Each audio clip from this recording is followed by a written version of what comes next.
പിടിച്ചുനിൽക്കണോ അതോ വിട്ടുകളയണോ? എല്ലാ ബന്ധങ്ങളിലും ഇത്തരം ഒരു വഴിത്തിരിവിൽ എത്തുന്ന സമയങ്ങളുണ്ട്. ഒരു ബന്ധത്തിലോ ദാമ്പത്യ പ്രതിസന്ധിയിലോ വേർപിരിയലിലോ വിവാഹമോചനത്തിലോ ദീർഘകാല ബന്ധ തകർച്ചയിലോ അല്ലെങ്കിൽ വളരെ ബുദ്ധിമുട്ടുള്ള സാഹചര്യങ്ങളിലോ ആയിരുന്ന ഒരാൾ ഇപ്പോൾ വേദന അനുഭവിച്ചിട്ടുണ്ട്. മുറിവേറ്റത് നമ്മുടെ ഹൃദയത്തെയും മനസ്സിനെയും തകർക്കുന്നു. പെട്ടെന്ന് നിങ്ങൾ ഒരുപാട് വൈകാരിക സംഘർഷങ്ങളാലും എടുക്കേണ്ട തീരുമാനങ്ങളാലും വലത്തോട്ട് നീങ്ങുന്നു. നമ്മൾ ഒരു വഴിത്തിരിവിൽ കുടുങ്ങിയിരിക്കുന്നു. വലത്തോട്ടോ ഇടത്തോട്ടോ, അതെയോ ഇല്ലയോ, ഒരുപക്ഷെ അല്ലെങ്കിൽ ഇല്ലയോ, ഞാൻ താമസിക്കണോ അതോ പോകണോ, എനിക്ക് മുന്നോട്ട് പോകാൻ കഴിയുമോ? ബന്ധം ഉപേക്ഷിക്കുന്നതിനെക്കുറിച്ചുള്ള ചിന്ത പോലും നമ്മെ ഞെട്ടിച്ചേക്കാം. കാരണം നമ്മളെ ഒരുപാട് ഭയങ്ങൾ അലട്ടുന്നു.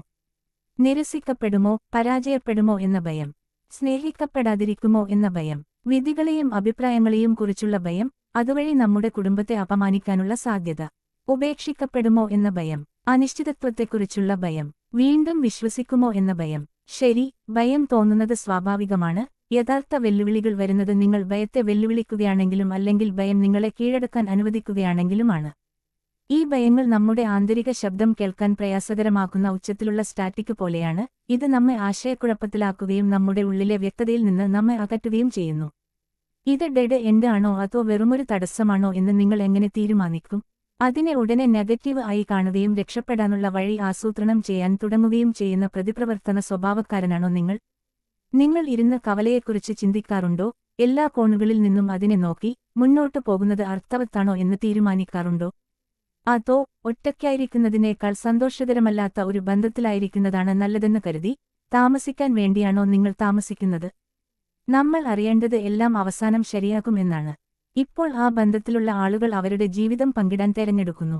പലപ്പോഴും കഠിനാധ്വാനം ചെയ്യുകയും ബന്ധം വിജയിപ്പിക്കാൻ ധാരാളം കാര്യങ്ങൾ ഉണ്ടാക്കുകയും ചെയ്യുന്നു. പുറത്തുകടക്കുക എന്ന ചിന്ത തന്നെ നമ്മെ തകർക്കും. ഇപ്പോൾ യഥാർത്ഥ ചോദ്യം എങ്ങനെ തീരുമാനിക്കും എന്നതാണ്. മണിക്കൂറുകളുടെ ആശയവിനിമയം, ബന്ധം, വളർച്ച, മാറ്റം, എന്ത് ബാഹ്യഘടകങ്ങൾ നിലനിൽക്കുന്നുവോ അതിനിടയിലുള്ള കാതലായ വ്യക്തിയെ മനസ്സിലാക്കൽ എന്നിവയിൽ നിന്ന് ജനിച്ച ഒന്നിലധികം തലങ്ങൾ ഈ സൂക്ഷ്മമായ ചലനാത്മകതയിൽ അടങ്ങിയിരിക്കുന്നു. ഒരു തീരുമാനമെടുക്കുന്നതിനു മുമ്പ് എന്തുകൊണ്ടാണ് ഇത്തരം സംശയങ്ങൾ നമ്മുടെ ഉള്ളിൽ പ്രത്യക്ഷപ്പെടുന്നതെന്ന് കണ്ടെത്തുകയും പലപ്പോഴും സ്വയം സൃഷ്ടിക്കപ്പെടുന്ന ചിന്തകളുടെ വലയിൽ നിന്ന് മുക്തി നേടുകയും ചെയ്യേണ്ടത് ആവശ്യമാണ്. ഉൾക്കാഴ്ച നേടാൻ സഹായിക്കുന്ന ഇനിപ്പറയുന്ന ചോദ്യങ്ങൾ സ്വയം ചോദിക്കുക. 1. ബന്ധത്തിലെ സംഘർഷങ്ങളോട് ഞാൻ പ്രതികരിക്കുന്നുണ്ടോ? 2. ഒരു ബാഹ്യ ഘടകം അല്ലെങ്കിൽ സാഹചര്യപരമായ ഘടകം എന്റെ ബന്ധത്തെ നശിപ്പിക്കാൻ ഞാൻ അനുവദിക്കണോ? 3. ബന്ധത്തിന്റെ ശക്തിയെയും ബന്ധത്തെയും മറികടക്കുന്നതാണോ സംഘർഷങ്ങൾ? 4. അഭിപ്രായങ്ങളിലും മൂല്യങ്ങളിലുമുള്ള വ്യത്യാസമാണോ സംഘർഷങ്ങൾക്ക് കാരണം? ഉണ്ടെങ്കിൽ നിങ്ങൾക്ക് അതിൽ പ്രവർത്തിക്കാൻ കഴിയുമോ? നിങ്ങൾക്ക് ഒരു പൊതു അടിസ്ഥാനം കണ്ടെത്താൻ കഴിയുമോ? 5. നിങ്ങളുടെ വികാരങ്ങൾ പങ്കാളിയോട് പങ്കുവെക്കാൻ കഴിഞ്ഞോ അതോ ബുദ്ധിമുട്ടുള്ള ഒരു സംഭാഷണം ഒഴിവാക്കുകയാണോ? 6. ഭാവിയെക്കുറിച്ച് അനിശ്ചിതത്വമുണ്ടെങ്കിൽ നിങ്ങൾ അതിനായി കാത്തിരിക്കാൻ തയ്യാറാണോ? കാത്തിരിക്കുന്നത് മൂല്യവത്താണോ? 7. നിങ്ങളുടെ ബന്ധത്തിന്റെ വലിയ ചിത്രം എന്താണ്? 2 ആഴ്ച കഴിഞ്ഞ് സംഘർഷങ്ങൾ നിങ്ങൾക്കും നിങ്ങളുടെ ബന്ധത്തിനും പ്രശ്നമാകും. 8. ബന്ധത്തെ ബാധിക്കുന്ന ഏതെങ്കിലും ബാഹ്യ സമ്മർദ്ദങ്ങളുണ്ടോ? ഉണ്ടെങ്കിൽ അവ നിങ്ങളുടെ ബന്ധത്തെ തടസ്സപ്പെടുത്താൻ നിങ്ങൾ അനുവദിക്കുന്നുണ്ടോ? ആ ഘടകങ്ങൾ നിങ്ങളുടെ ബന്ധത്തെ നിയന്ത്രിക്കാൻ അനുവദിക്കുന്നത് ശരിയാണോ? 9. ഒറ്റയ്ക്കായിരിക്കാൻ പേടിയുള്ളതുകൊണ്ടാണോ നിങ്ങൾ ഈ ബന്ധത്തിൽ ഏർപ്പെട്ടിരിക്കുന്നത്? 10.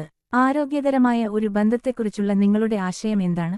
11. നിങ്ങളും പങ്കാളിയും നിങ്ങളുടെ ആശങ്കകൾ പരസ്പരം പങ്കുവച്ചിരുന്നോ അതോ പങ്കാളിയുടെ പെരുമാറ്റത്തെക്കുറിച്ച് നിങ്ങൾ അനുമാനങ്ങൾ രൂപപ്പെടുത്തുകയാണോ? എന്തുകൊണ്ടാണ് അവൾ ഈ പെരുമാറ്റത്തിൽ ഏർപ്പെടുന്നതെന്ന് നിങ്ങൾ ചോദിച്ചിട്ടുണ്ടോ? എനിക്ക് അത് എങ്ങനെയെങ്കിലും ലഭിക്കുമെങ്കിൽ, എന്തെങ്കിലും സാധ്യമാണെങ്കിൽ ഞാൻ എന്താണ് ആഗ്രഹിക്കുന്നത്? ഉള്ളിന്റെ ഉള്ളിൽ ഞാൻ എന്താണ് ആഗ്രഹിക്കുന്നത്? ഈ സാഹചര്യത്തിന്റെ സത്യം എന്താണ്? നമ്മൾ വൈകാരികമായി അസ്വസ്ഥരാകുകയും വേദനിക്കുകയും ചെയ്യുമ്പോൾ അത് സാധാരണയായി ശരിയായ തീരുമാനം എടുക്കുന്നതിനെക്കുറിച്ചുള്ള തീരുമാനത്തെ മങ്ങിക്കുന്നു. വൈകാരിക വേദനയാണ് ഏറ്റവും ശക്തമായ വികാരങ്ങളിൽ ഒന്ന്.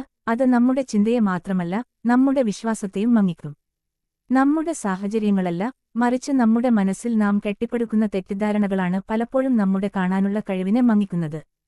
അതിനാൽ ആദ്യം നിങ്ങൾ സ്വയം ഒത്തുചേരുകയും പിന്നീട് ചിന്തിക്കുകയും അതിനോടൊപ്പം ഇരിക്കുകയും വേണം. നമ്മളെല്ലാവരും ചിലപ്പോഴൊക്കെ ആശയക്കുഴപ്പത്തിലാകാറുണ്ട്. പക്ഷേ ദീർഘനേരം നീണ്ടുനിൽക്കുന്ന ആശയക്കുഴപ്പം, അനിശ്ചിതത്വത്തിന്റെ ഒരിക്കലും അവസാനിക്കാത്ത മൂടൽമഞ്ഞുള്ള ഒരു വലയിൽ കുടുങ്ങിക്കിടക്കുന്നതായി നമുക്ക് തോന്നാൻ ഇടയാക്കും. ആശയക്കുഴപ്പം നമ്മെ ശക്തിയില്ലാത്തവരായും ഉത്കണ്ഠാകുലരായും സമ്മർദ്ദത്തിലായും മറ്റു നിരവധി വികാരങ്ങൾ തളർത്തുന്നവരായും അനുഭവിപ്പിച്ചേക്കാം. ആരോഗ്യകരവും അല്ലാത്തതും എന്താണെന്ന് അളക്കാൻ നിങ്ങളെ സഹായിക്കുന്നതും നിങ്ങൾക്ക് ഏറ്റവും അനുയോജ്യമായ ഇതരമാർഗങ്ങൾ പട്ടികപ്പെടുത്താൻ സഹായിക്കുന്നതുമായ ഒരു റിലേഷൻഷിപ്പ് പരിശീലകനോടൊപ്പം ഈ സാഹചര്യത്തെക്കുറിച്ച് ഒരു പക്ഷപാതമില്ലാത്ത വീക്ഷണം സ്വീകരിക്കുകയും പുതിയ കാഴ്ചപ്പാട് നേടുകയും ചെയ്യേണ്ടതുണ്ടോ?